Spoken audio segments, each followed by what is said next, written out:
Irmãos, a primeira e a segunda parte desse estudo vão estar aqui no meu canal, no canal ID. E aí a gente vai deixar na telinha dando segmento, no cantinho da tela aí, as outras duas partes que vão estar no canal Reino Eterno, no canal do irmão Luiz. Tá certo? Vamos continuar o estudo então. Parte 1, parte 2 no meu, parte 3 e parte 4 no canal Reino Eterno.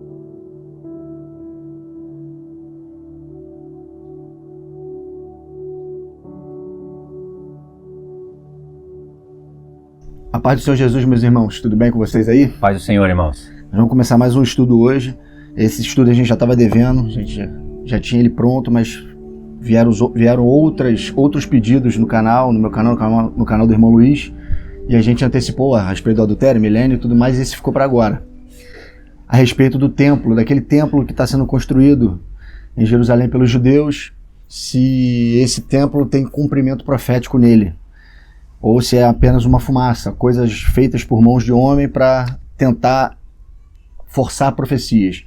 A gente vai ver que nos textos que nós vamos ler vai haver a profanação de um templo, de um santuário, ele vai ser pisado pelos gentios, vai ser cessado os sacrifícios, de tardes e manhãs, os sacrifícios contínuos e tudo mais. Isso é literal? Isso vai acontecer de fato naquele templo? Ou a gente tem que olhar para com uma outra ótica para esse assunto? A gente vai abordar tudo isso no estudo de hoje. Vamos ver 2 Tessalonicenses, onde Paulo estava com a cabeça quando ele falou 2 Tessalonicenses de 1 a 9, e vamos construir, finalizando o estudo lá em Apocalipse 11, quando é dada uma medida, o anjo dá uma medida, mostra as medidas para João de um templo, e manda medir o átrio interno e o átrio externo. A gente finaliza o estudo ali. A gente vai fazer ele em 3 etapas, tá bom, irmãos? Então a gente vai começar lendo 2 Tessalonicenses. Antes disso, se o irmão Luiz falar alguma coisa. Né? Só dar aqui uma introdução. Como o Pedro disse, irmãos, o estudo vai ser 3 etapas. Na etapa 1, eu coloquei aqui 6 versos. 2 Tessalonicenses, Daniel 11, Daniel 12, aí mais 3 versos para falar do santuário. Daniel 9, Daniel 11, Daniel 12. Eu estou falando versos, porque são versos curtos, né? São textos. E aí a gente finalizaria a primeira etapa, né? Só para reconstruir o pensamento. A segunda etapa, eu coloquei aqui Apocalipse 10. A segunda etapa vai ser só o Apocalipse 10, resumido. Nós vamos falar coisas interessantes que não saíram em outros vídeos. Vai ter acréscimo, né? Então a segunda etapa, Apocalipse 10, só que também tem aqui um pedacinho de Apocalipse 13, Apocalipse 11, Apocalipse 7 e Mateus 24, versos curtos. E a terceira etapa se finalizaria em Apocalipse 11, aí juntando, relembrando tudo. E esse estudo também, irmãos, são para aqueles irmãos que já nos acompanham. Ou seja, tem que ter na mente aí as 2 casas de Israel, saber muito bem o que é isso, saber o que seriam as 2 testemunhas do Apocalipse. A gente vai estar falando aqui como para irmãos que já conhecem isso.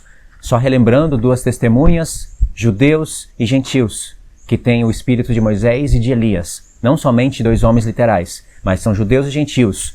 Uma porção do povo da casa de Israel, uma porção de escolhidos, e uma porção do povo da casa de Judá, testemunhando por 1260 dias em Jerusalém. É em cima dessa linha que vai ser a nossa pregação.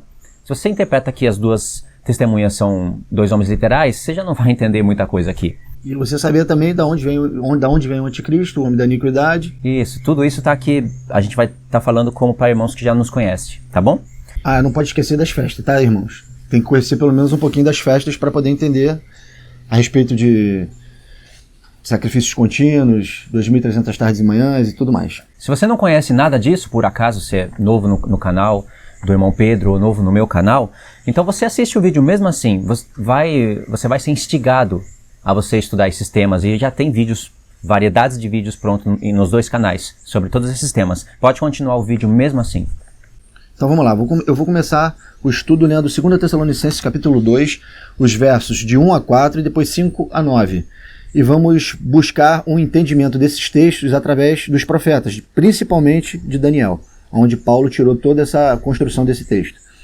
Vamos lá, 2 Tessalonicenses 1 diz assim, 2 Tessalonicenses 2, versículo 1.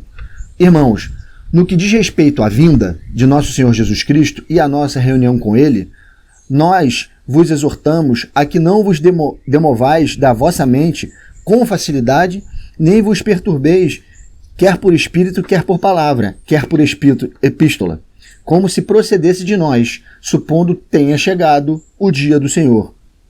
Ninguém, de nenhum modo, vos engane, porque isto não acontecerá sem que primeiro venha a apostasia e seja revelado o homem da iniquidade, o filho da perdição, o qual se opõe e se levanta contra tudo que se chama Deus ou é objeto de culto, a ponto de assentar-se no santuário de Deus, ostentando-se como se fosse o próprio Deus. Verso 5. Não vos recordais de que, ainda convosco, eu costumava dizer-vos estas coisas? E, agora, sabeis o que o detém, para que ele seja revelado somente em ocasião própria. Com efeito, o mistério da iniquidade já opera e aguarda somente que seja afastado aquele que agora o detém. Então será, de fato, revelado o iníquo, a quem o Senhor Jesus matará com o sopro de sua boca e o destruirá pela manifestação de sua vinda.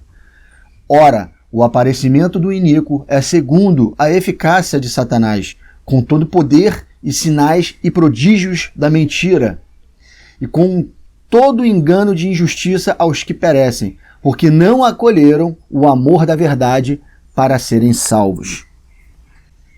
Agora, irmãos, é interessante esse texto de Paulo, que aqui ele fala, nas entrelinhas desse texto, do homem da iniquidade, que é o anticristo, do poder que ele recebe do diabo na metade da semana.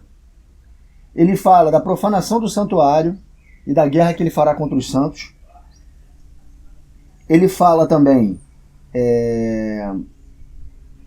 do período em que ele vai aparecer, o que tem que acontecer antes para que ele apareça, e quando ele recebe na metade da semana o poder de Satanás, e ele faz prodígios de mentira ao qual todos os seres humanos da Terra vão ficar pasmados com tanta miraculosidade que ele vai fazer. Ele vai proferir coisas espantosas que vão enganar até alguns filhos de Deus.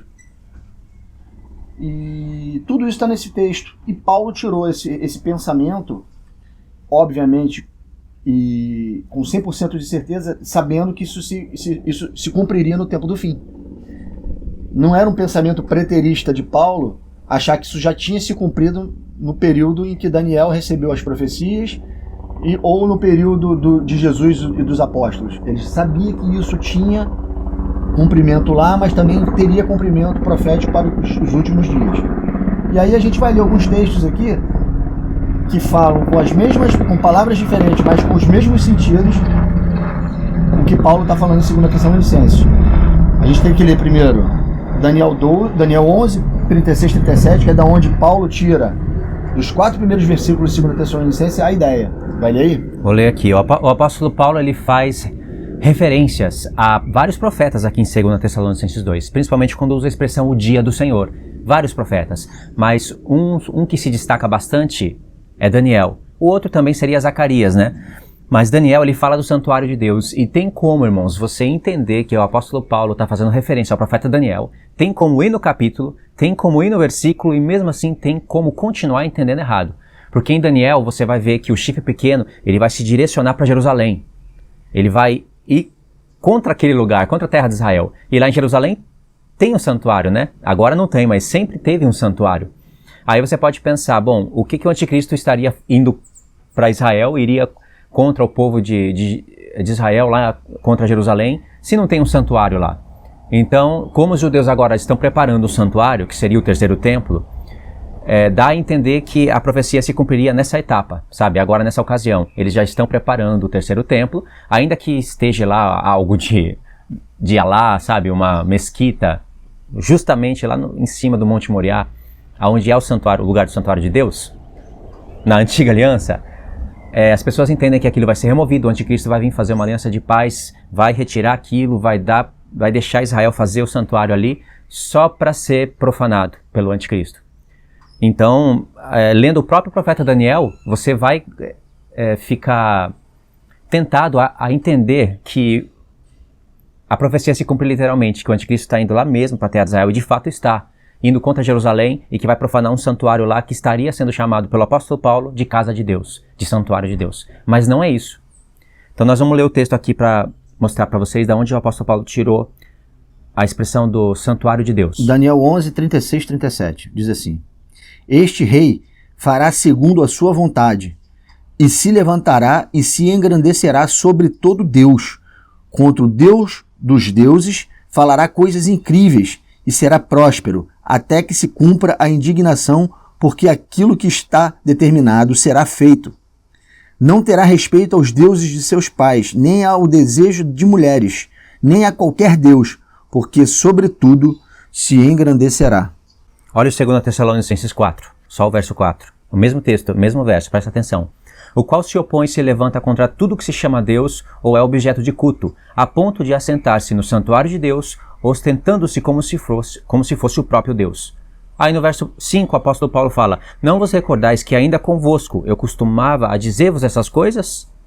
Paulo está falando, eu ensinava o profeta Daniel para vocês, lembra? Aí o apóstolo Paulo diz: Agora sabeis o que o detém, anticristo, para que ele seja revelado somente na ocasião própria. Se fosse fazer perguntas aqui, o que seria a ocasião própria? Seria o tempo certo que o anticristo haveria de se levantar. Teria que ter 10 chifres, teria que se levantar o chifre pequeno, esse chifre pequeno derrubar 3 chifres, subjugar todos os reinos, todos aqueles 10 chifres, debaixo do seu poder, e aí essa seria a ocasião própria para que na metade da semana ele fizesse guerra contra os santos. E você vê nos textos de 2 Tessalonicenses que Paulo fala que ele é segundo a eficácia de Satanás. Quando ele recebe o poder de Satanás, ele recebe o poder de enganar com prodígios de mentira a todos. Entende? É na metade da semana que ele faz isso. E escolhe o seu povo, aqueles que colocam a sua marca, e aí se levantam contra o povo de Deus, que tem a marca de Deus, e faz guerra contra eles. Aqui não aparece a expressão chifre pequeno, mas o apóstolo Paulo está falando do chifre pequeno aqui. Não aparece a expressão os 10 chifres, mas ele está falando dos 10 chifres aqui. É assim que se entende a profecia. Em tempo oportuno. Na verdade, a expressão chifre pequeno não aparece em todo o Novo Testamento. No lugar do chifre pequeno, o apóstolo Paulo usou a expressão... O homem da iniquidade, o homem vil. João usou a expressão o anti-messias. Lá em Apocalipse aparece os 10 chifres. Então, viu? Diretamente. Agora, o interessante é que Daniel capítulo 11, ele está explicando Daniel capítulo 8. O conflito da Pérsia e da Grécia, do carneiro e do bode. Ele está explicando isso em todo o tempo. Aí quando você chega em Daniel 11, as figuras desses animais eles vão desaparecer e o que era figurado o que era figura vai aparecer agora o figurado. As letras mesmo, sabe? A explicação real das coisas. Vai aparecer o nome Pérsia, os Medo e Pérsia, ou Grécia. Vai falar sobre o chifre pequeno. E aí quando a explicação for desenrolada, quando chega em Daniel 12, foi aí que o próprio Senhor, em Mateus 24, deu a dica pra gente. É em Daniel 12 que a gente entende que os capítulos 2 de Daniel, 7, 8, 9, 10, estão todos ligados. Falam do mesmo assunto através de pontos diferentes. E é ali que se entende que a visão é realmente para o tempo do fim, que não se cumpriu no tempo de Antíoco Epífanes, embora se levantou Antíoco Epífanes, parecia que era mesmo no tempo da Grécia, profanou o santuário de Deus literal e o santuário de Deus foi justificado. A linguagem que a gente usa é purificado, né? Mas no hebraico é justificado. Foi justificado. Mas aquilo foi uma figura. Aí o Senhor, sabendo disso, pensando em Daniel 12, e o apóstolo Paulo também, jogou aquela profecia para o tempo certo, para o tempo determinado do fim. Vejam só, irmãos, em Daniel 12, eu vou ler aqui, vocês vai ficar bem claro que esse texto está se referindo aos últimos dias. E a explicação de Daniel 11, de Daniel 8. Então, olha aqui, vamos lá, Daniel 12, versos de 1 a 4, e depois eu vou ler o de 5 a 13. Diz assim: Nesse tempo se levantará Miguel, o grande príncipe, o defensor dos filhos do teu povo, e haverá tempo de angústia, qual nunca houve, grande tribulação, desde que houve nação até aquele tempo. Mas naquele tempo será salvo o teu povo, todo aquele que for achado inscrito no livro. Olha só esse verso 2. Muitos dos que dormem no pó da terra ressuscitarão, futuro, uns para a vida eterna e outros para a vergonha e horror eterno. Os que forem sábios, pois, resplandecerão como o fulgor do firmamento, e os que muitos conduzirem à justiça como as estrelas, sempre e eternamente. Tu, porém, Daniel, encerra as palavras e sela o livro, até ao tempo do fim. muitos o esquadrinharão e o saber se multiplicará. Essa informação da multiplicação desse conhecimento vai chegar nas testemunhas, a gente vai falar sobre isso. Então, eu, Daniel, olhei, e eis que estavam em pé outros dois, um de um lado e outro, um de um lado do rio, o outro do outro lado. Um deles disse ao homem vestido de linho que estava sobre as águas do rio: quando se cumprirão estas maravilhas? Verso 7. Ouvi o homem vestido de linho que estava sobre as águas do rio, quando levantou a mão direita e a esquerda ao céu e jurou. A mesma visão do Apocalipse, a mesma coisa. Jurou por aquele que vive eternamente, que isso seria depois de um tempo, 2 tempos e metade de um tempo. E quando se acabar a destruição do poder do povo santo, estas coisas todas se cumprirão. Eu ouvi, porém não entendi. Então eu disse: meu senhor, qual será o fim destas coisas? Ele respondeu: vai, Daniel, porque estas palavras estão encerradas e seladas até o tempo do fim. Muitos serão purificados, e aqui é justificados, embranquecidos e provados. Olha aqui, irmãos, está falando da ressurreição, da prova que o povo de Deus vai ter que passar na grande tribulação. E aí ele continua: mas os perversos procederão perversamente, e nenhum deles entenderá, mas os sábios entenderão. Depois do tempo em que o sacrifício diário for tirado e posta a abominação desoladora, haverá ainda 1290 dias. Bem-aventurados que espera chegar até 1335 dias. Tu, porém, segue o teu caminho até o fim, Daniel, pois descansarás e, ao fim dos dias, te levantarás, ressuscitará, para receber a tua herança.